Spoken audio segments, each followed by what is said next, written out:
This episode of the Swell Pod is brought to you in partnership with Kiln.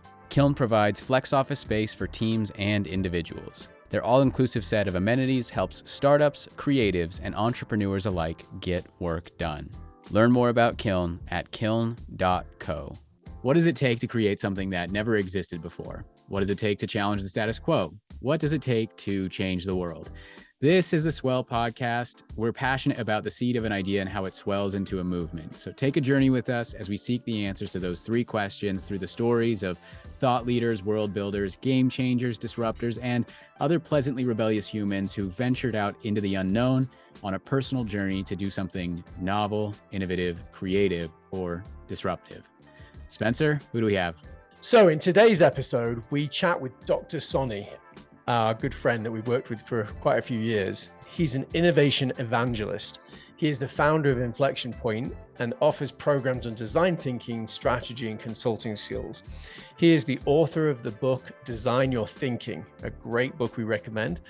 And Pavan is the columnist at Mint, YourStory, Inc. 42, and Entrepreneur and People Matters. Pavan was the only Indian to be shortlisted in the prestigious FT and McKinsey Bracken Bower Award for Best Business Books of the Year. And he has been invited 5 times to speak at TEDx and is featured as one of the 100 digital influencers of 2020 by YourStory. So, after that impressive intro, we in this session, I guess they're going to love this, Josh, aren't they? Specifically because he dives into his very rich thoughts and insights around innovation. What I remember from this session is that he has a very practical way of explaining how this applies to everyone, right? Innovation, not just in the business, but it could be at home. Home workers, spouses, like it can be really children, school children. So, and he talks really around it with a lot of he believes that common sense is one of the main ingredients of innovation, and then lots of rich insights. I think what I mostly remember is that he has always engaged the audiences, sometimes up to 1,000 people where we've attended, in a really, really in kind of compelling way. Great storyteller. Yeah. Absolutely. Yeah. If you're interested in innovation, which obviously this podcast, what better topic than innovation and Dr. Pavan Soni. So if you're interested in it at all, you're going to enjoy this one. So thank you.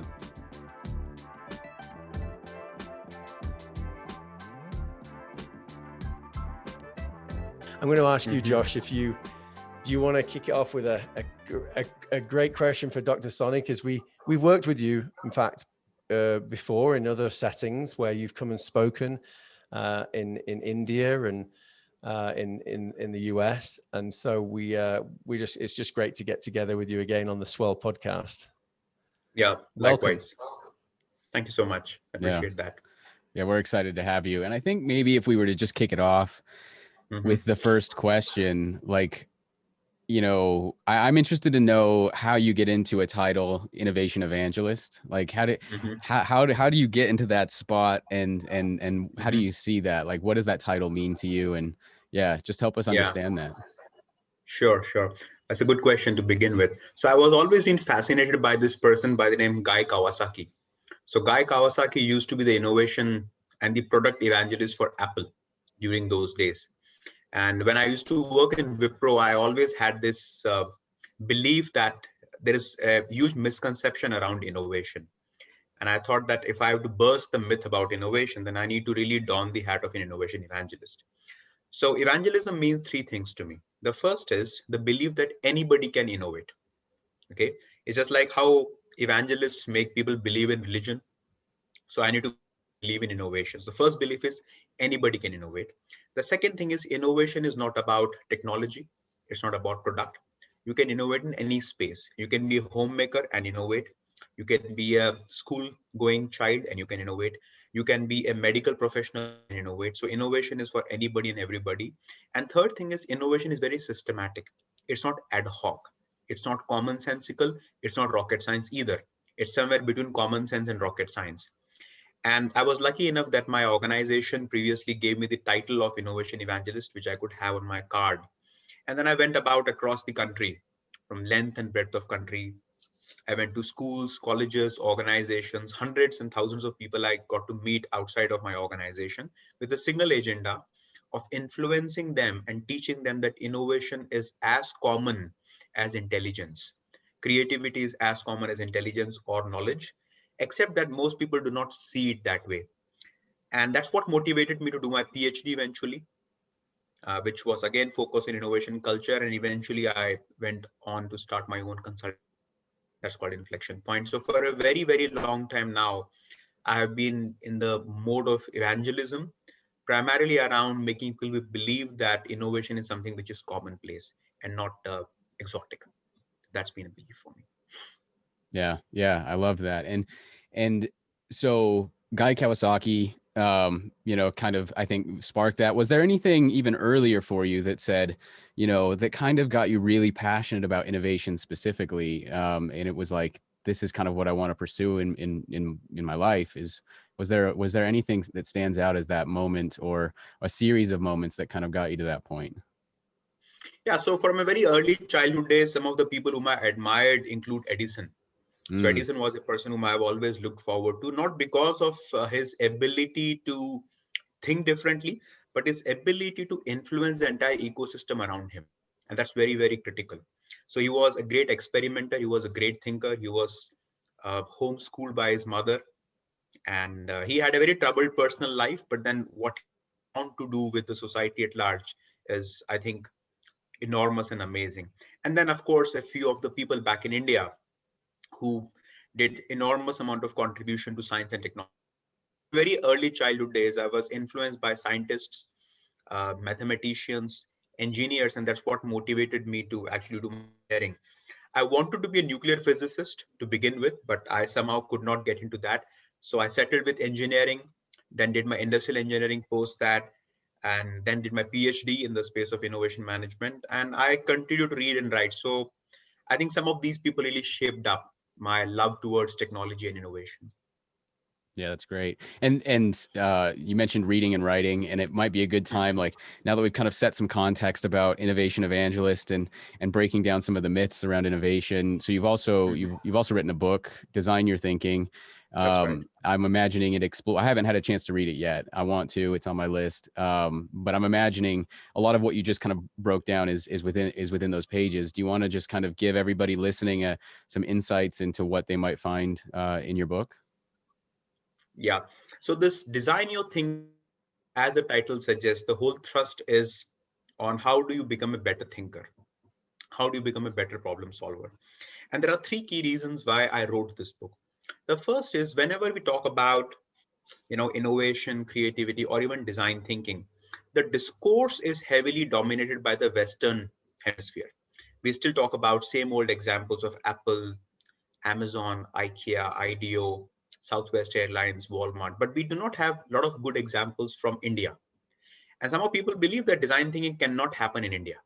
And that's a myth which I really, really wanted to burst, that design thinking or thinking per se systematically should and can happen anywhere in the world. And why not in India? So that was the first sort of motivation. Second motivation was that many people think design thinking and even innovation is about startup. It's about high tech.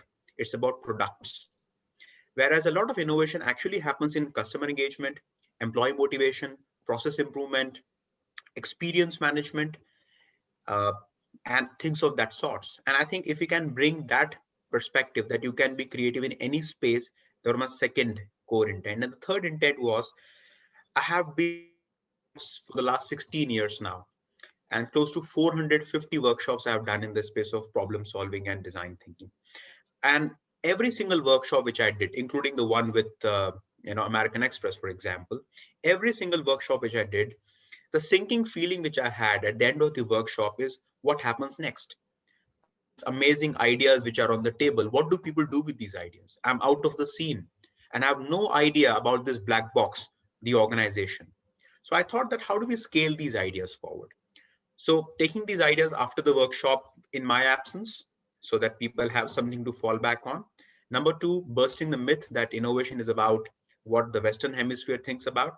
And number three, that innovation is beyond products, beyond startup, and beyond technology. That was the motivation of writing this book. And pandemic really gave me the chance to write it, because it gave me solid 8-9 months to sit down, concentrate, no travels involved, and I could pen the book down. This was a blessing in disguise, if you will. And finally, the book has come out in the market, and the book talks about a very systematic, human-centric model of problem solving. Though I anchor it on design thinking, but this is not limited to design thinking. And especially two chapters might be useful to my audience. The first is how to be a design thinker. So I'm trying to inculcate some good practices on anybody and everybody who wants to be more systematic about problem solving. So that's first thing. And second thing is, how do you perform a workshop in the absence of an expert? I think a lot of dependence, unfortunately, is on experts. You have to call somebody to conduct a design thinking workshop, which I think is a bottleneck, that somebody should not be called. Why can't we do it on our own? So I think if people read the book, they will be able to pretty much run their programs on their own and perhaps be better problem solvers. So that's what is the motivation for the book, both to write and for others to. Yeah. And I'll just say this, because so what I've experienced of you has been like keynote speeches, online Zoom, kind of workshop sessions, things like that. And what strikes me always with you is you are an incredible storyteller. Like, you just have that gift, and you, there's a lot of stories that are contained within a lot of your talks and a lot of your messages. And so I have a lot of questions, I guess, as it relates to the way you look at innovation, and also the way that you look at even just story in general, because there's a lot of parallels, especially how you talk about problems. And I would just love to know, or at least I mentioned that, I guess, for anybody that's thinking about, reading that book, Design Your Thinking.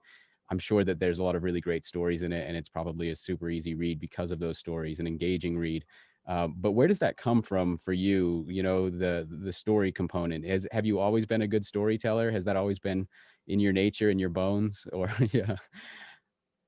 Yeah, I always believe that whenever we teach, people forget concepts. Concepts are not easy to remember, but stories are easy to remember. Stories stick. And what I've always tried to do is that if you remember the story, by the power of association, you might end up remembering the concept as well. So the whole premise is stories are sticky, concepts are slightly more dense. And I really picked up storytelling through my evangelism days. Imagine I have to talk to somebody who is 8-year-old child and somebody who is 60-year-old adult. And to both of these people, I have to convince that, yes, you can innovate. Even if you are in school doing your homework, you can innovate. Even if you're retired, managing household, you can innovate. Now, what is that way in which I can connect to both of these extreme audience? And that's where the stories are very important. And though I never thought that what I'm doing is telling, but the whole idea was that what is the simplest way in which I can connect to my audience without bringing a lot of jargons into my conversations, and trying to simplify that. And I guess that comes from my dad. My dad has been a good teacher. He taught me all through my schooling. He taught me, not that I was homeschooled, but I never went outside of school to learn anything. So between school and my dad, covered. And he is an amazing storyteller himself. So I think that is where I picked up some of these skills. And the more feedback I get from people that, yes, they're able to make sense of what I'm trying to talk to, the more becomes the. But to your question, is it cultivated? Absolutely, it is cultivated. Like any skill in life, it is also cultivated. And the fundamental skill of storytelling, in my case, is associative thinking. I think I'm gifted. Plus, I also acknowledge that this is something which I need to develop. I'm pretty good at associative thinking. I can associate concepts quite seamlessly, like something which I'm learning from both of you right now. I just finished watching a movie with my daughter. I would be reading tonight before going to bed. And tomorrow morning, I might very intuitively be able to connect these three disparate ideas and maybe write a small blog about it. But that associative ability comes quite naturally to me. And that's why bringing stories is quite effortless. So that's been the secret, if you will. Yeah. I want to just ask one more question about stories and how you look at innovation. And then Spencer, if you have any questions, but also I think maybe we can get into more of the innovation side of things. But, I think where I find such a strong connection to, I think a lot of your messages is, especially when you start to talk about the problem and you talk about empathy and thinking about your audience, there's strong correlations between the way that you write a story or the way that you create a story. Oftentimes you're in the shoes of a character or you're in the shoes of your audience, as you're cultivating and creating a story. And it's effectively the same thing, with innovation. And I there's so many interesting parallels there. And I'm wondering if either of those have fed into the way you look at, like, has your storytelling ability fed into the way you look at innovation or vice versa? Absolutely. Empathy is the key. And I'll give you a live example of that. When I was doing my keynote at India, and that's where my first engagement with Spencer happened. My keynote was scheduled for about 3 p.m. India time. And I was at the workshop venue by 11 a.m. And that was the schedule. Now from 11 a.m. to 3 o'clock is when I actually made my entire presentation. The presentation which I completely abandoned that presentation. I sat in the audience. I understood the mood of the audience. I heard one of the speakers who spoke before me, spoke to a couple of people, and I redid my entire presentation, including the background, which I chose to be black, the videos which I popped in, the theme which I've chosen. And luckily it went pretty well. And I realized that if I have to engage 800 people in the audience, I can't do without humor. Now, I might not come across as a very human so far in the video, but then to kind of engage with that audience, I need to bring in the element of humor. I need to bring in elements of examples that people can understand. Some local examples from India, from Gurgaon, where the workshop was happening. In those 3 hours which I was there, I could completely abandon my previous thought, relook at the audience, absorb their energy level, and customize my presentation completely while I was sitting at the reception all this while. And I think that could happen because I was very comfortable to not only go out of my comfort zone, but also I was perceptive about people's emotional content. Because if I don't have humor, I can't engage people in a post-lunch session. It's very difficult. There to 800 people, that's absolutely difficult because they didn't come there to listen. They came there to enjoy. That was a dominant feeling. They came there to unwind themselves. If you again do a next year, the dominant theme will be unwinding, connecting, socializing. There I can't put a heavily. So if I can convey my message on top of humor, on top of anecdotal advances or anecdotal examples, the reception will be far better. And that happened because of cognitive flexibility. So I guess if I have to really kind of leave my audience with this one message, core message, is that the importance of cognitive flexibility. Even if you are fully prepared, that should not eliminate the possibility of completely kind of submitting to the situation and redoing yourself. So the flexibility is very critical. And that's how Jeff Bezos interestingly defines intelligence.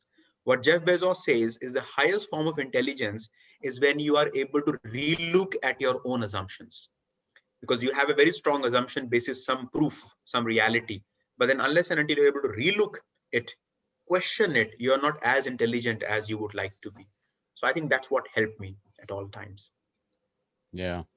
It's a lot about, I guess if we were to dive back into the innovation side of it too, it's, really, I think when you think about a problem, right, and you're thinking about the way a customer or that problem affects a customer, right, and removing any biases and having, as you mentioned, that cognitive flexibility to get rid of, kind of to simply put yourself and everything that all of your assumptions aside to potentially look at the world in a completely different way is really interesting. And I love that. Spencer, do you want to jump in with a question? Oh no, I'm just enjoying it. Yeah. Let me just think. We can go a couple of different routes here, but Yeah. I definitely think diving into the problem discovery, I think would be super interesting. I'm kind of curious to know, as you work with your own those local schools or in the past, and maybe even with your own family, there are obviously methods and processes to innovation, designing your own thinking, designing your own innovation. Now, you talked previously about the importance of insights, ideas, and impact, right? What type of stories do you share with the young children, about the process of innovation? Like, what are you trying to get across to them, and what type of stories do you share with them? It's a good question. So if I have to engage with a child, there are just about two key messages which I offer to the child. The first message is the importance of taking risk or a chance. It's very critical because in India, what happens is the social conditioning that we have in this country does not necessarily allow us to take a lot of risk. Unlike the US or even the where individualism is very high and it is also celebrated, Indians are very collectivist thinkers. We do not celebrate individualistic attitude. So, and innovation requires a bit of individualism because if the idea is so novel, obviously you can't have a lot of people supporting it because it would change the status quo. So if I can teach my children where I engage with them, that even if you are the only one who believe in that idea, you can be right. And if a lot of people do not believe in an idea, they can be wrong. So the first thing is always that you need to develop a risk-taking attitude, and it's absolutely okay if people don't agree with you. That's where, and people, including your parents, by the way, it's absolutely okay if they don't agree with you. It's fine. And I give them lots of examples from India, from everywhere else, on how an idea which was dismissed by the society, by the parents, by friends, and even you start self-doubt, can turn out to be phenomenal in nature. That's the first thing. The second thing which I teach my children, my students, is the fact that why it is important to stay with the problem. It's very critical to stay with the problem. What often happens, and that's something which I've learned from the Germans and Japanese, when we work with Germans and Japanese companies, and I've had the fortune of working with a lot of Germans and Japanese, something very particular about Germans and Japanese is that given the time, they would be very, very comfortable with the problem. So if there is a choice between staying with the problem or jumping to the solution, the Germans and Japanese are very good in staying with the problem. So much so that if you work with some of the German counterparts or Japanese counterparts, you might get frustrated that, hey guys, let's move on to solve it, but they will still stay with the problem. So staying with the problem is another very critical skill which I teach to my students, that it's okay if you do not know the answer, but it is not okay if you do not understand the problem.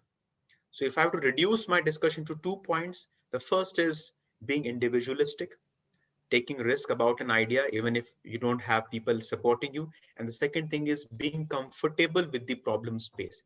Instead of abandoning the problem and jumping to the solution part, staying with the problem, because I strongly believe, Spencer and Josh, that excellence comes in doing the boring stuff well.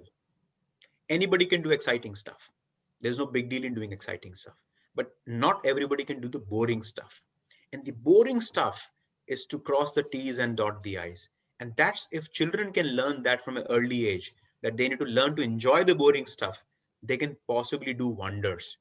And I think universally children need to be taught that it's absolutely fine if things are not exciting, if people are not appreciating, if the gratification is not instant. It's absolutely okay to stay in the problem zone because solve a problem permanently. And then I've kind of knit it with a lot of stories around it. So that's how I do it. Yeah, no, I love it. I think it's, of course, not just for children, that message. It's for the CEO. It's for the right down to the workers and of course, mums and dads, because it's trying to really understand the problem. What seems and is perceived as maybe boring ends up being the kind of engine fuel for great ideas, for lots of ideas, and trying to find the right solution or idea for that problem you now understand. And can you tell us one of those stories though? Like I now feel like, a child at the school, or one of the stories you might share with them, a local example maybe? Absolutely. So this is a story which I shared today in one of the sessions. So imagining you're going on a trek, and you have been going on trekking for a very long time, and you're trying to climb a steep slope, and you fall down. Okay, you fall down and you get really hurt. You soil your clothes and you get hurt. Now, would you feel embarrassed? Would you feel that you have failed? Possibly not, because there's nobody watching you. So we'll just get up, dust yourself, and start climbing again. But imagining a second situation where you are walking on a ramp in a fashion show and you slip and you fall down. There are people staring you and you will feel very, very embarrassed. Even if you didn't take any risk and you still fell down, you will feel very embarrassed. Now, the difference between the first situation and the second situation is nothing except people. In the first situation, nobody's watching you. In second situation, people, that's where you felt you failed. That's where you felt embarrassed. But if cognitively you can remove people from your mind, both in the second situation and the first situation, there is absolutely, because in the second situation, you didn't get even hurt. So I think if we can teach our children these very simple tips on understanding that accountable, not to please anybody else, but to do what you are good at doing. With these simple examples, a lot of their misconceptions would get cleared. So I just try to take a very simple examples from day-to-day affair to communicate with my audience. And many times I can improvise and bring an example right there from the session to sort of communicate with my audience. And that's what helps tremendously. No, I love that. And I think, Josh, maybe we want to go toward kind of the problem solving. And maybe later on in the conversation, I'd love to kind of, look at some of your thoughts around design. Your thinking sounds very similar to something we've been talking about, is how you design a culture. And can you do that? And what's your views on that? But maybe we don't go into that now. Josh, do you want to choose where we go next? Yeah, well, let's stick with the problem for just a little bit longer, because I think a lot of stuff that you said really resonated with me. I think the boring stuff probably hits really hard for me, because I'm definitely a person who tries to avoid the boring stuff. I'm not very, like, I try to be detail oriented as much as I can, but that, I don't know. Anyway, but I'm interested because I've also heard you talk about really specifically, it's so yes, staying with the problem until you really truly understand it. But it's also, when it's selecting the right problem as well, because I think I heard you say that there's more ideas than there are problems, and ultimately trying to find, you have to find the right problem, that even going back to what you just said, right, to do the things that you are uniquely suited to do, or that you must do, even, as opposed to what other people might expect of you, or what, so I'm wondering how you look at, choosing the right problem as it relates to innovation or new ideas. And yeah.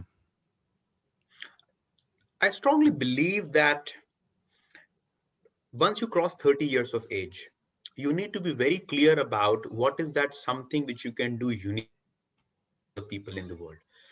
I believe that till 30 years of age, you should experiment voraciously, experiment a lot. But once you cross 30, in certain cases, say 35, you need to be very clear about what is that something which nobody else can do perhaps as well as I can, and keep investing into that. That's very, very critical. Even if it doesn't sound very attractive to begin with, that's very important. For example, I from a very early age knew that I can be a good teacher. That's all I knew, because I love teaching. I started teaching at the age of 12. The first classes I used to take when I was 12 years of age. And when I was 12, I used to teach children who were 10 years, 12 years, 13 years. Okay, so that was how I used to teach. And then when I went to teach my first MBA batches, I was 21, and I used to take it about 40-year average age group. And that's where I got the confidence that yes, I can teach. And that's what motivated me to do my PhD, and then to write and to start a consulting company, etc. So I think choosing what to focus on can be defined by two parameters. One is external, second is internal. External means what is timely, what is in the market, what is in demand. And second is intrinsic. What is something that I can do a lot of hardship on? What is something which I can really endure against the tide? And if the latter, which is something you can endure against the tide, if that is the calling in life, then focusing becomes pretty easy. Because let us do a thought experiment, both of you. If any one of us die, any one of three of us dies today, how many things will we be remembered for? One or maybe two, right? Perhaps on our obituary, we might have one or two things. That's about it. And I distinctly remember Mahatma Gandhi, father of the nation for India. Now, if somebody remembers Mahatma Gandhi in the US, you don't remember Mahatma Gandhi as a great father to his own children, as a great husband, as a writer, right? You just remember him for somebody who got India freedom. That's it.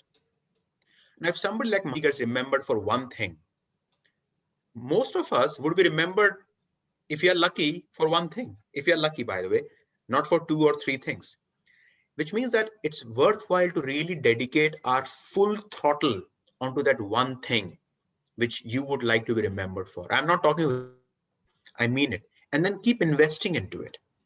If I look at the last 2 3 years, I don't remember how much money I made, how many workshops I did. But the one thing that really stands out is that yes, I could get my book published. That's something which I'm very happy about.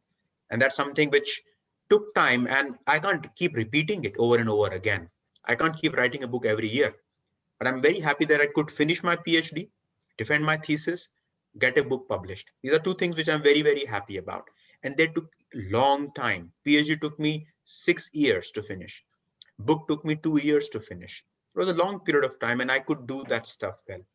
So I think if you have to choose not basis what is in vogue. Choose basis what can you really endure. And that's where the often abused term passion comes into picture. I have two very simple definitions of passion, which are self-created definitions. The first is passion is something that you are completely intrinsically motivated about. Extrinsic motivation doesn't work at all in passion. The second definition of passion, according to me, is passion is something that you never get tired doing. You never get tired doing. That's passion for you.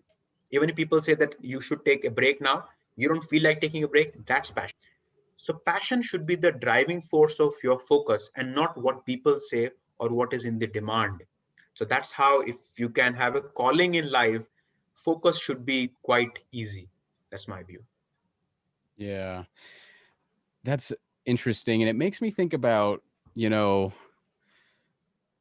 so passion and purpose, I think is great. And when you're, you know, pursuing a calling, even if as it relates to innovation, let's say you find yourself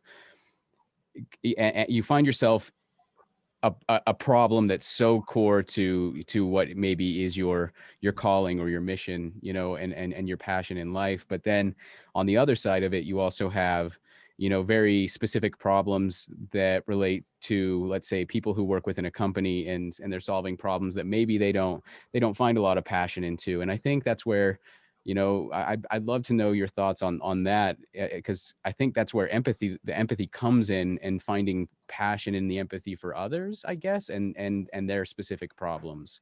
And so it's kind of like you're in this Yes. balancing mode, I guess. But I'd love to know your thoughts on how that translates, I guess, to when you're maybe not passionate about the innovation or the problem, or how you find that, I guess. Yeah. Indeed, it's a very apt question. I must say that many times in organizations, you have to make people work on problems which are not necessarily their passion space. And that's where the role of leadership is very, very critical. The leader has to show them a purpose of why they need to solve the problem. They can't take an approach that if you don't solve the problem, this is what is going to happen. Now, that's a negative approach. But tell them that if you solve the problem, this is what is going to happen. And let me give you a simple story to demonstrate this point. And this is something which I picked up from the book called Extreme Ownership by Jocko Willink. In this book, he talks about a very interesting situation. And situation is that these guys are in Ramadi, Iraq, and they've got a very tough situation to exist and survive there. An order comes from Pentagon, and the order says that you cannot carry out any mission in Ramadi unless you involve local Iraqi soldiers. Now, at first, people didn't understand the SEALs. They didn't understand that what does it mean? How can we take Iraqi soldiers with us? Number one, we are some of the most elite units in the world, the Navy SEALs, whereas these guys are not trained, they're malnutrition, they don't have armored, they carry AK-47, that's not even Russian AK-47, that's a Chinese AK-47. And We don't even know if their allegiance lies to Saddam Hussein or to America. We don't know. And they don't speak English. Now, how can we act as a team? It's suicidal. So they said that we are not going to, agree to this sort of a order. But the order said that if you carry out any mission without involving local Iraqi soldiers, and if you end up killing somebody, you'll be charged with murder. And that's a classic catch-22 situation for them. They can't remain put in the enemy territory without shooting somebody because they'll get shot. But if they take the local Iraqi soldiers, the risk is too huge for them. In comes the leader, Jocko Willink, and he asks a very simple question. The question is, why are you here? And everybody says that we are here to win the war. So he asked that what is meant by winning the war? So they say that, we kill them. That's the meaning of winning the war. So is that they're going to come back, sign a pact with you, sign on the dotted line saying that we'll stop killing you? Is that how it's going to happen, winning the war? No. The only way you win the war is that you reduce their intensity and you go back to America. And you go back to America and their intensity increases and they again attack America. Will you keep coming back to Iraq? Will the next 100 years, American soldiers will be on Iraq and Afghanistan? Is that the future? Or would you allow Afghanistan and Iraq to defend themselves? The answer is they have to defend their own country. Why should America defend their country? They should defend their country. How will you make their country defend themselves? By training their soldiers. How do you train their soldiers? You train their soldiers when you take them with you. So when you take the Iraqi soldiers with you, you're not doing a favor on them. You're doing a favor on yourself. And that's the purpose. Many times, the problem that happens with leaders is that they themselves are not clear about the purpose beyond making more money, beyond, betting on competition or getting more customers. They're not clear about the purpose. So how do they give purpose to their next in line? So if as a leader, if you can over communicate the purpose in the form of stories, in the form of narratives, I think it can never be over communicated that way. And I think if we can give them the purpose, then the orientation of the organization is truly towards the true north. And that's where the purpose is very critical. I always believe, and I'm just kind of coming to Spencer's question on the culture. I always believe, guys, culture is not made by the leader. Culture is made by the middle layer. It's not the leader who sets the culture. It's the middle layer who sets the culture. Because leader can say anything and get away with it.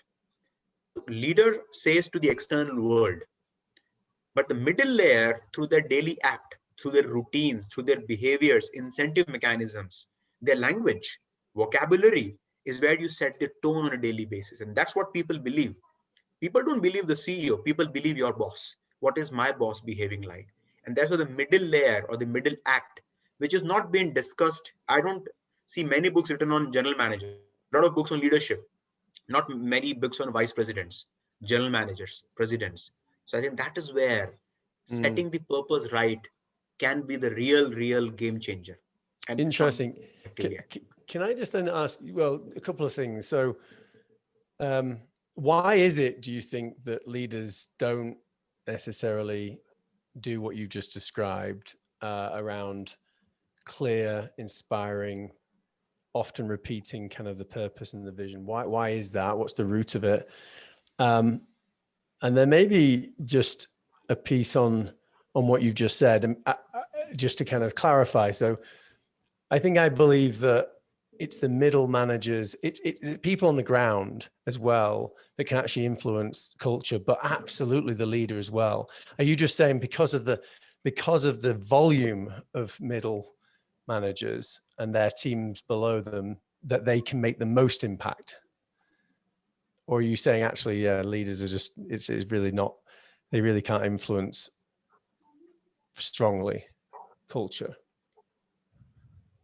So what I believe is that leaders do not engage with the people on a day-to-day basis, however great the leader is. And there are a lot of good examples how leaders have transformed the culture. One very live example we have is Satya Nadella at Microsoft. He transformed a relatively toxic culture into a very emotionally intelligent culture. Now, he didn't do it single-handedly. If you read his book, Hit Refresh, in the very first month at the office, He fired a lot of people, and he got some very interesting people to report into him. And he just goes with Collins says, get the right people on the bus and wrong people off the bus before you start the bus. And I strongly believe in that. Leaders at a certain level, the most important job that they do is to get the right people on the right jobs. Once I do that, these people who are then reporting into me, they are the ones who set the tone. Now, why most leaders don't do that?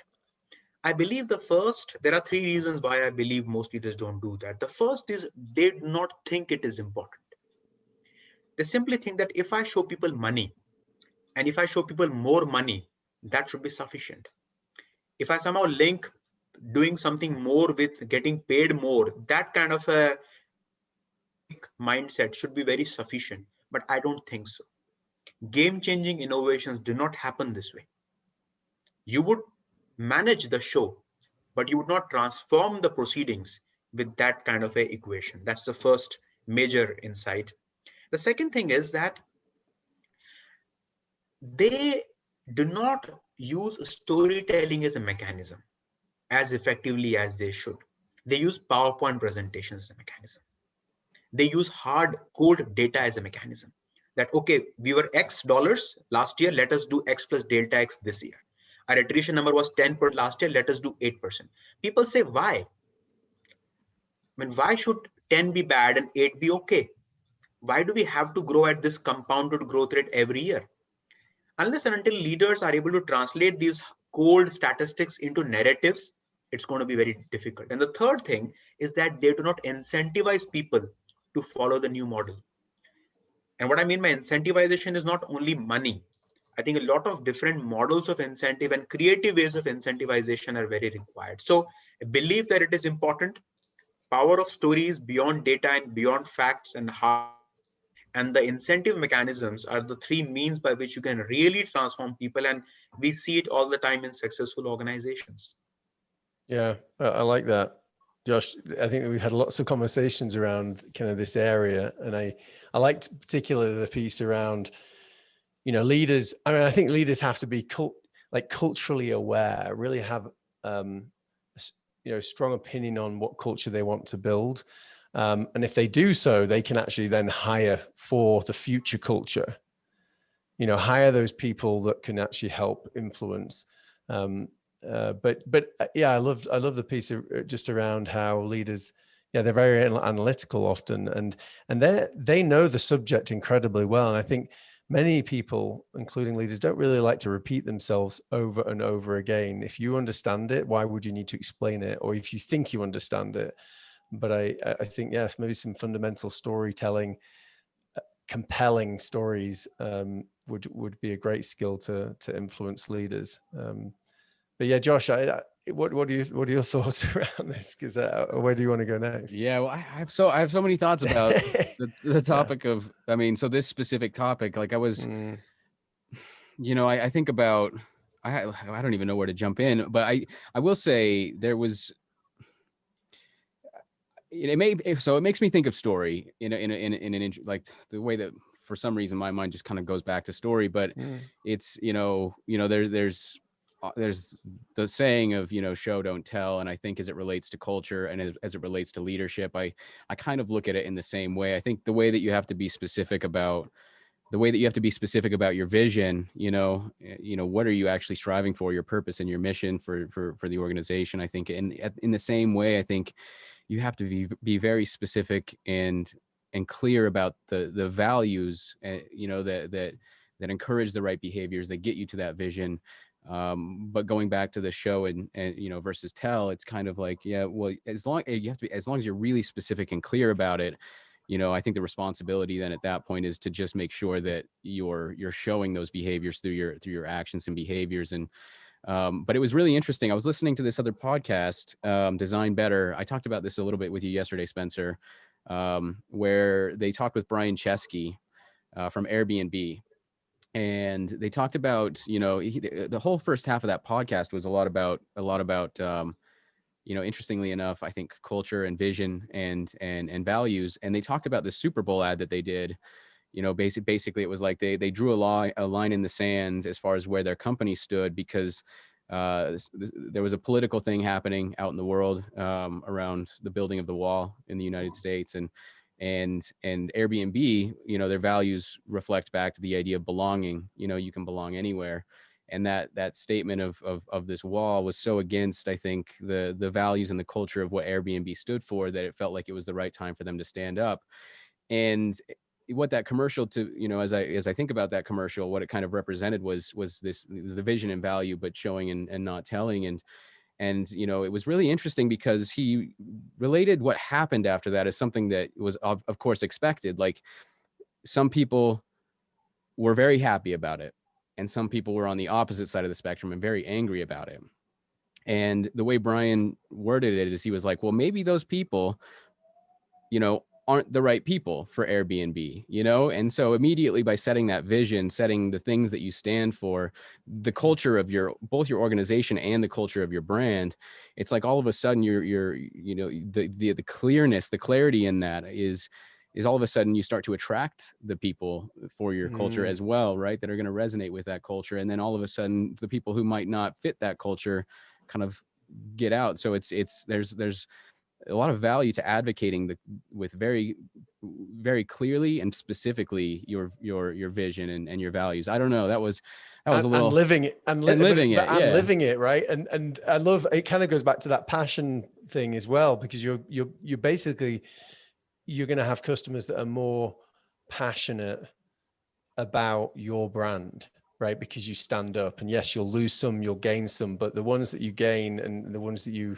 maintain are going to be ones that but are more bought in to the values of that brand. Yeah. That's true.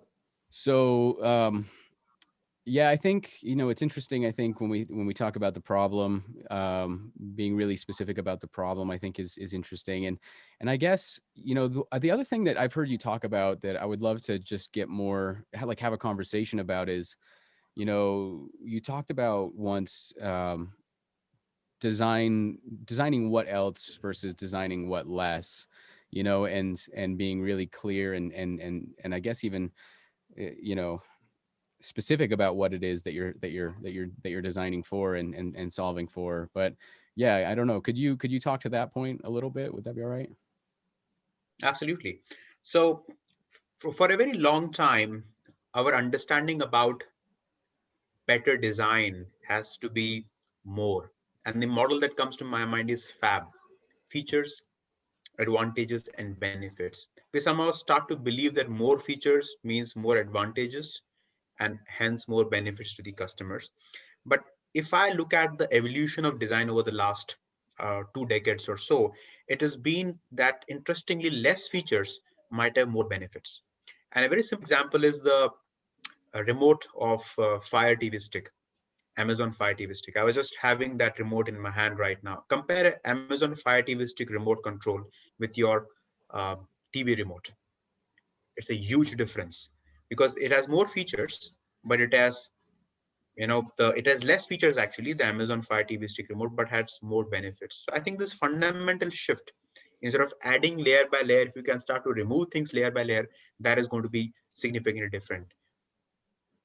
You have to reduce your understanding to the most important thing that the product or the solution is supposed to do. Going back to the very famous example of Soviets using the pencil instead of Americans trying to invent a pen that can work without gravity. Now, while a pen that can work without gravity, definitely, no doubt about that, and that has a lot of advantages even in gravity. Suppose you write on the ceiling with against gravity, it has a lot of benefits. But to solve the problem elegantly, Soviets used a very, very simple solution, which is a pencil. Now, the key for all of us is to understand if you can reduce the discussion to what is that most fundamental benefit that the customer is wanting. And to your point, Josh, we need to understand who is the customer. As I believe that great leaders polarize audience. Don't fear polarizing audience. Absolutely okay to polarize your audience. It will be very naive for one to believe that the world has to be an audience. By polarizing your audience, you are very clear whom you want to target, whom you are okay to let go.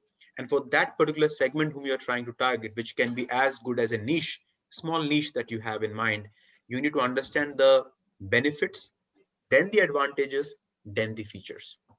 So add if needed, delete everywhere else. So that's been the philosophy, including when you make presentations. Yeah, I love that. I Uh, love that. that kind of makes me wonder, Josh, around and Dr. Soni, what type of cultural strategies or features or things within a culture you might remove, right, to hone in on a particular problem, to really maximize kind of the benefit. I'm not sure how that would work, but I'm sure that principle is true everywhere.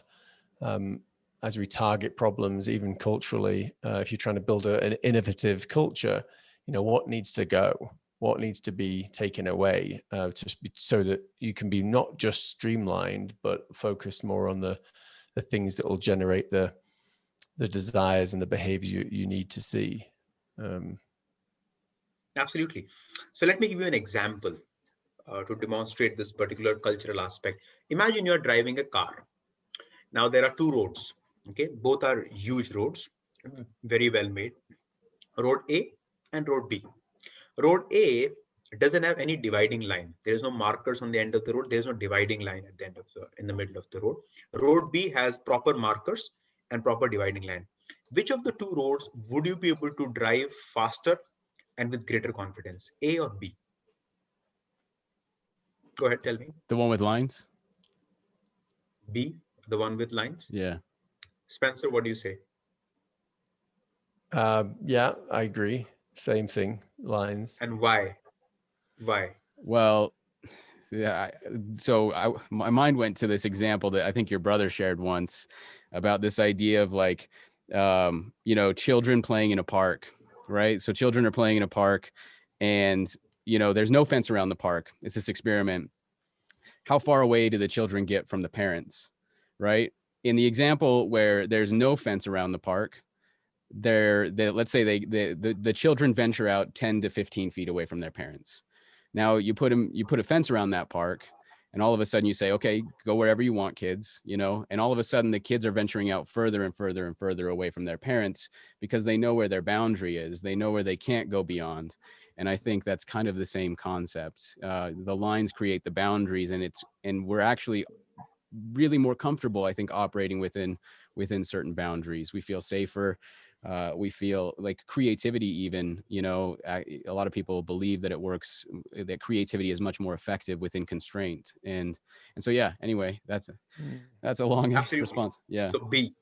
Now let us add the road C.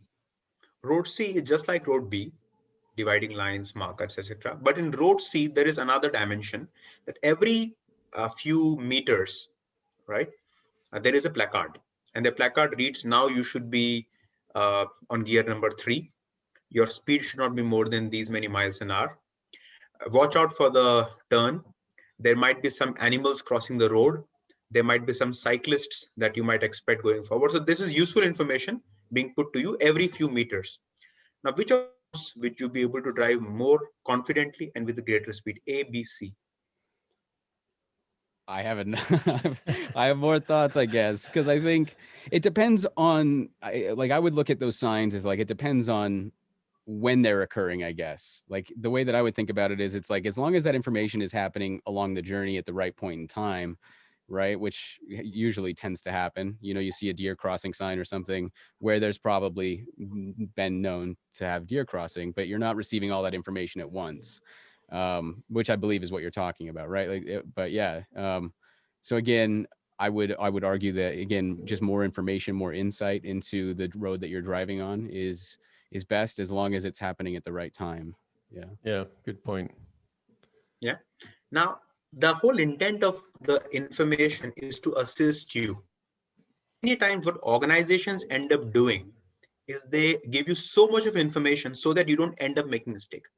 So much so that you don't even end up using your own intelligence or creativity. Most large organizations go from road startup to road B, which is an innovative company, to a road C, which is highly bureaucratic. It's not that they have a wrong intent. They want to help you, but they don't trust you. They don't trust your own judgment. They don't leave any room for adventure. What if there was no signage and you saw a bear crossing? What if there was no signage and you had a turn and you really enjoyed it, versus you getting actually nervous about, did I miss a sign? So what, to Spencer's point, what organizations need to eliminate is a feeling of distrust. Be told what needs to be done. That needs to go away, because we have somehow taken a lot of legacy, a lot of vestiges from the industrial revolution, that a worker needs to be told that you have to work hours, needs to be told that this is how a software code has to be written, and not something that the worker or the employee can pick up on her own. She may fail, but for all likelihood, she might create something so wonderful which you never thought is possible. So the SOPs, which once were useful, but now they've outlived their utility, needs to be cut down. A lot more liberty has to be given to people. I'm not saying don't have any rules and regulations. That's anarchy. Don't do that. But having too many of them is also not useful. So what I always believe is this yin and yang. Innovation culture is a yin and yang of chaos and order. Because without chaos, things don't evolve. But without order, there is no performance. You can't perform without order. It's all chaotic. But without chaos, things don't evolve. It's static. So that right balance has to be, and most organizations are on the side of trying to discipline too much, putting too many checks and balances. In the name of regulations, by the way, they often think that because there are regulators, because there is government, because there are customers, because of so many reasons, which are often self-imposed, that they're not able to look at things differently. And all it takes is a startup like Airbnb to shake you up, saying that, hey, maybe you're overdoing the whole thing because you are not being creative enough. And why you're not being creative enough? Because you want to play very safe. Your assumption of safety is outlived the utility. So that is what needs to be deleted, Spencer. Strongly, I believe. That makes a lot of sense. You know what it, you know, so you know what it made me think of though? I know this is wrong, but it made me think of like, what would the order side look like option C, if it was just a more enjoyable type of order, like, watch out for this really awesome bridge that you're about to cross, or like, there have been known to be bears over here, so make sure that you have your eye out, but try to pay attention to the road as well. Like, I mean, you can't have a sign that says that, but it made me think about a more enjoyable type of order. Well, Josh, we've had actually, and there has been quite a bit of that. If you just think about roads, I think there has been efforts in Utah, actually, where we live now, and you live, road signs that are more humorous, that allow you to kind of be nudged in the right direction.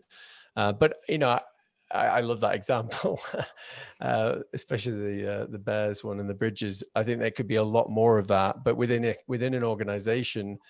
I like how you brought it back, Dr. Soni, around the emotional connection, right? The feeling. Does this feel safe?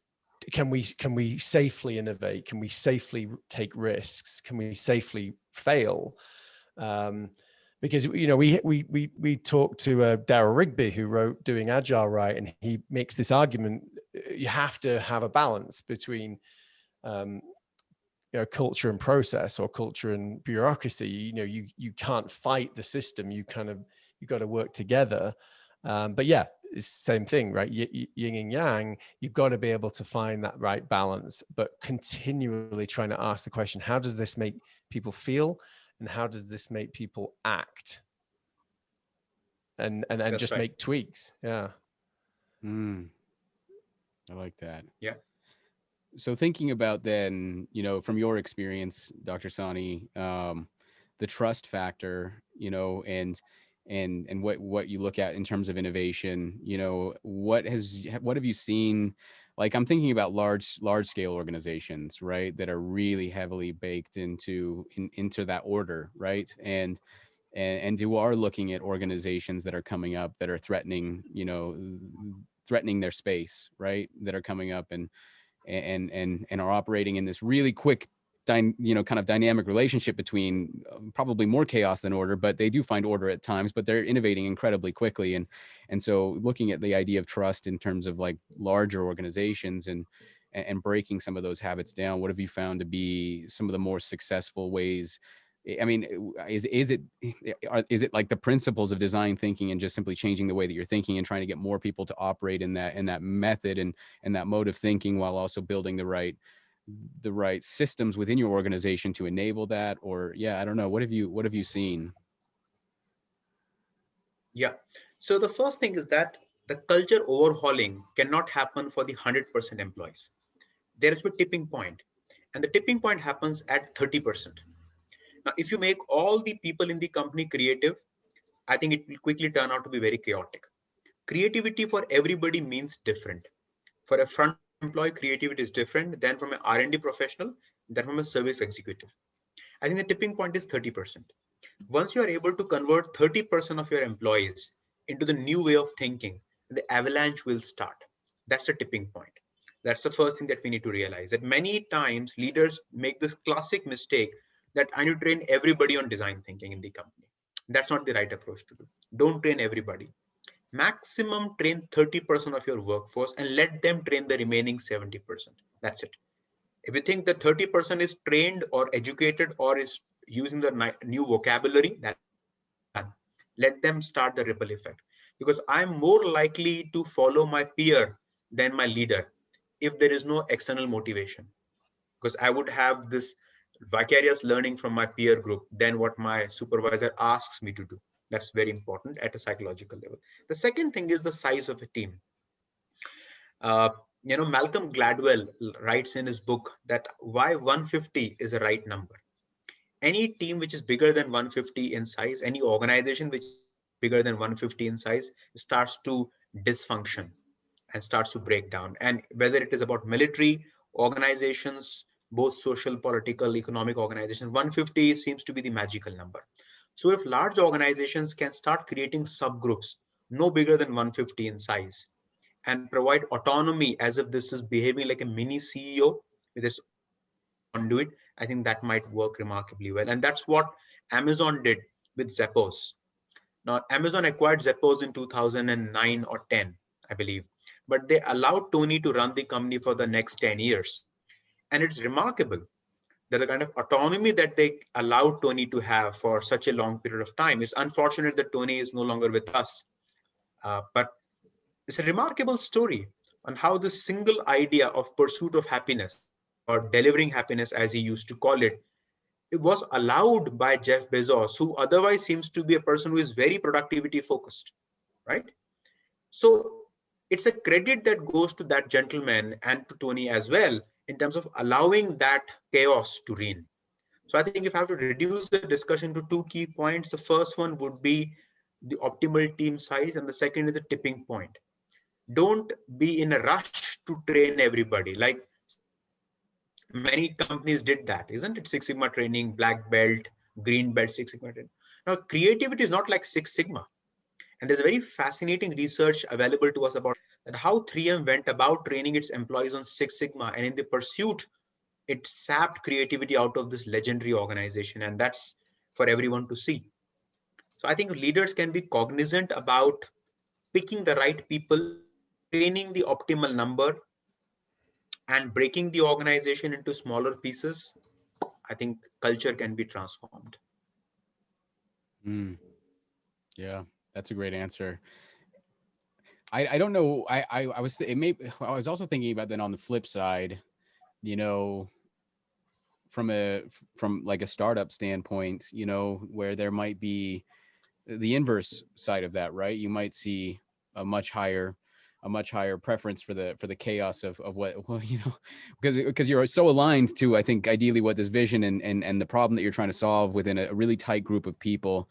I guess I don't really know what a question is, but maybe we can just discuss like the idea of building order into that, and kind of in the startup world, where do you see that kind of fall in, and what kind of thoughts do you have around that, I guess? And Josh, are you talking about kind of your under 150 people kind of startups? Yeah. Because you get to when you start to, we've seen those organizations that go from kind of 150 right up to kind of the 1,000 mark, that exponential growth, which actually creates all sorts of challenges that, but are you talking about the smaller? Yeah. And I think maybe maybe that helps me figure out more of the question, because, you know, you will see significant change, and maybe that's where you start to be more proactive about how you're actually designing your culture for that trust, I guess, right? Because, you know, as you start to grow in numbers, as you grow beyond, you know, whether you're 5 people or you get up to 150, and then you're starting to grow into something much larger, much beyond that control or that order that you, or that chaos, I guess, of the 150, that better dynamic balance. But, you know, it's then, I guess, designing for the trust, and designing for the culture, and designing for the order that you're then kind of putting into that system, I guess. I don't know. So the insight comes from military. How do military organizations scale? The problem with chaos is chaos cannot be scaled. Mm-hmm. Chaos can only be contained. You can never have chaos at a very big scale. But how do military organizations scale? How do religious organizations scale?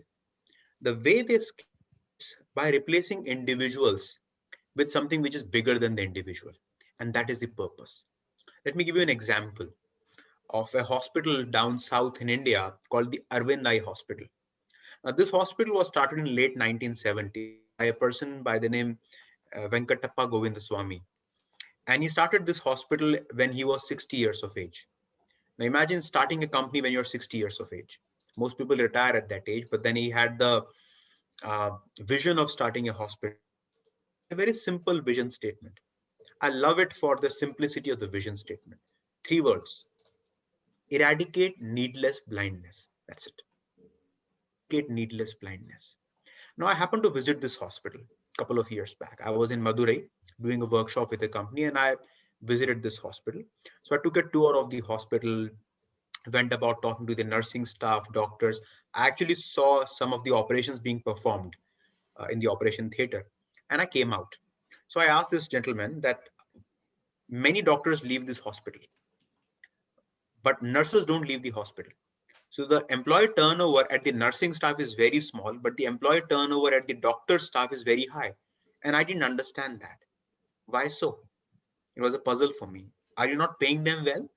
Because if salary is the problem, then both of them should either stay or leave. But why this dissonance? And he said that doctors leave because they have to, perform operations at other hospitals. So I thought that why not put a bond?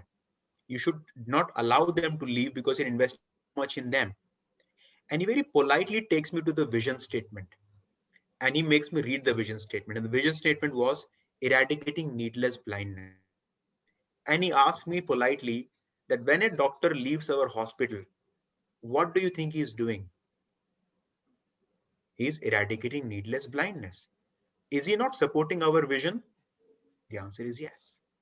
Whether he is working in our hospital or not, he is supporting our vision or not. He is supporting the vision. So if you can replace individuals with visions or with calling in life, that is where you can scale. And many leaders don't do that. Their objective statement or their purpose is so diffused, so unbelievable at times, that people just don't want to do it. And they have their own individual selfish purposes. And that's where things start to dismantle. So if you have to scale an organization, the clarity of purpose and the repetition of it on almost on a daily basis is important. And that's the reason why, always remember, why do militaries hoist the national flag on daily basis? Why do they sing the national anthem? Daily they sing the national anthem. Daily they polish their boots and wear the uniform. Why do they do that? They need to be remembered and reminded on a daily basis that what are you fighting for? What are you ready to take the bullet for? If somebody shoots you, why should you take the bullet? You should take the bullet for your country, for this national flag, for your military. Why not we do that for our employees? Why not we hoist the flag for the employees, sing the national anthem, make them have a sense of pride in what they're trying to do? We just don't think it is important enough. We think getting a paycheck at the end of the month should solve everything. Unfortunately, that doesn't happen. So that's my view. Yeah, I love that. And it made me think about, well, first off, I was just sinking into my seat, I think, in that moment. It was it was really good. But it made me think about your title, Innovation Evangelist, right? And the calling and the purpose in that, right? And how powerful that is. And I think that that's really pretty cool. And it made me, I guess, want to ask, like, for the other people who are also innovation evangelists out there, but maybe haven't associated that necessarily those words to themselves yet. Maybe that is their calling. Maybe that's their passion. What advice or feedback, could you give to them? It's a good question. The first thing is invest in yourself. It's very, very important to invest in yourself. Many a times we forget the dual aspect of exploitation and exploration has to go hand in. You become so busy conducting workshops, you become so busy talking to people, giving seminars, giving lectures, that your content loses freshness. And that's the first nail in the coffin. The content should never lose freshness. It's very, very important that you need to have an engine where you're reading, you're listening, you're talking to people, and you are keeping your content, your narratives very rich. It's very important. And that gives you authenticity, that gives you credibility. That's the first point. And investing in yourself has to be done deliberately. Very, very important. For example, when I was writing my book, I had to read 50 books at least to be able to write this one book. And I had to say no to a lot of speaking opportunities, no to a lot of consulting. I don't regret all of that one bit because this thing was important. So exploration and exploitation has to happen simultaneously, and that's ambidexterity. That's point number one. Point number two, you should never ever think that this audience is below par and I will only talk to this audience. The most difficult of the audience will actually teach you how to convince them, how to convert them. It's very important. So I'll be very comfortable talking to kindergarten kids and comfortable talking to CEO. I'll use different examples. My body language will be different, but I would never ever think that this is not my audience and only this is my audience. I think that's very wrong for you to think because you are an evangelist after all. An evangelist, the only religion of an evangelist in my case is innovation. That's it. That's the only religion I need to have. That's the second point. So invest in yourself, never dismiss an audience. And third thing that you need to bear in mind is you need to develop a T-shaped personality. What I mean by T-shaped personality is that you need to have a tremendous amount of depth. The depth has to be non-negotiable. I'm not saying I need to be on the cutting edge of innovation, but whatever I claim to know, I need to know that thoroughly.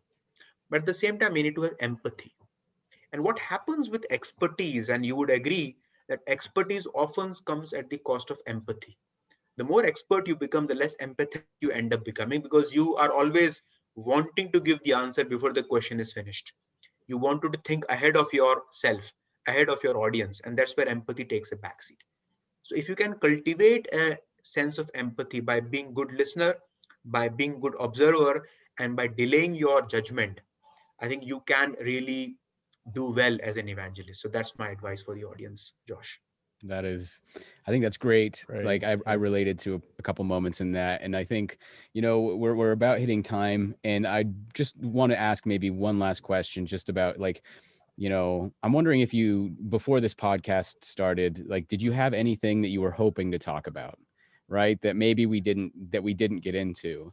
Because we touched on a couple different things that seemed very interesting to us, and we dove into into the deep areas for certain things. But yeah, is there anything that you would like to talk about that we didn't really have a chance to get into? Yeah, so one thing which I wanted to speak about the purpose in life. Many people ask me, what is my purpose in life? I spoke about passion, but passion is not same as purpose. Uh, Passion drives purpose, and purpose drives passion. So the think of the purpose as the end result, and the passion is the fuel in your bike. So you need the fuel in the bike to reach to the end result, but the fuel in the bike will never tell you what the end result is. So what is my end result? And that's a question that has given me a tremendous amount of clarity whenever I'm indecisive. And the purpose in my life, Josh and Spencer, is to touch as many lives as possible meaningfully. That's my purpose. Touch as many lives as possible meaningfully. And how did it help me having a clarity of purpose? When I was getting this book published, I had this very interesting dilemma about royalty. that am I writing a book to earn money, or am I writing a book to reach to as many people as possible through my message? Now, whenever I do a workshop, I give free copies of my book to my audience. And that obviously comes at the cost of my royalty. But then that clarity that my objective is to reach as many people as possible meaningfully, that takes a complete dilemma out. As I'm very clear about it, the objective is to reach to as many people as possible. That's it. So at every juncture, if the purpose is clear in you, then I think things become pretty straightforward. So that's my purpose. And I wanted to just narrate that out.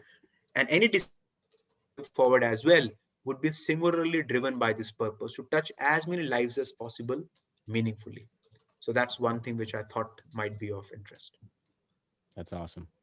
Well, this was enjoyable, Spencer. I'm sure you probably felt the same. Any last thoughts, or do you want to wrap up? No, this is so good. But yeah, we could absolutely carry on the conversation. Made lots of notes of things we could have continued with, but this has been fantastic. I know our audience will have loved listening and just thinking through, how they can really, nice reminder, I think, around the purpose and the vision, and just being able to, very carefully just, think about how you can accomplish those things through even redesigning your thinking or redesigning your culture around innovation, or, all sorts of great things. So yeah, we appreciate it. I wonder if Dr. Soni, you could let our audience know where they can contact you. Yeah. I didn't get the last part of the question. Oh, Spencer. just if our listeners want to reach out to you or learn more about the book, how can they contact you? Where can they learn more? Sure. So the book is available on Amazon right now. I'm also I'll be starting the Audible version of the book. So I'll be recording it in a studio. So I think the audio version of the book is also available. So both Kindle and hardcover is available on Amazon as we're talking. Reaching out to me, the best model is LinkedIn, because that's a more meaningful platform where we can have communication. And then, of course, when this podcast goes live, that would be another model where you can possibly reach out. So LinkedIn would be a preferred model for reaching out to me. That's wonderful. Perfect. Thank you. Thank you so much. It was so enjoyable, I must say that, Josh and Spencer. Very sharp questions. Yeah, thank you. Yeah, it was a good time. Best part of my morning so far. But yeah, I think that's a wrap, and we look forward to talking to you again. Thank you so much. Take care. All right. Thanks for hanging out with us, everybody. We hope you enjoyed today's episode of the Swell Podcast. Be sure to like and subscribe. And if you did enjoy the podcast, please be sure to leave a review and get involved in the conversation on all the major socials at the Swell Pod. We'll see you next time. Thank you.